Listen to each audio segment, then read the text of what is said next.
tuz haqqi deydi. Tuz haqqi nima degani desa, tuz haqqi ayoli bir oy ro'zada eriga narsa tayinlaydi, iftorlik tayinlaydi, saharlik tayinlaydi. Biz tarovihdan boramiz, charchab qolib, zo'rg'a yeyishlikka yarim soat qolganda inqillab turamiz. Ayoli tayinlaydi.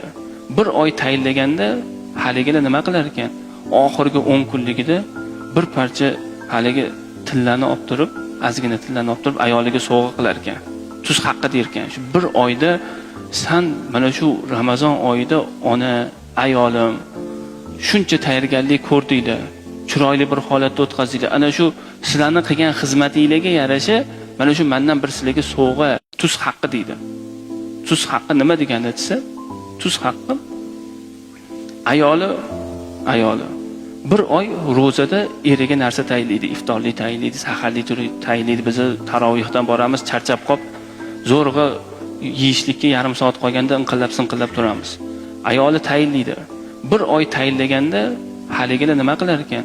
Oxirgi 10 kunligida bir parcha haligi tillani olib turib, ozgina tillani olib turib ayoliga sovg'a qilar ekan. Tuz haqqi der ekan. Shu bir oyda sen mana shu Ramazon oyida ona, ayolim shuncha tayyorgarlik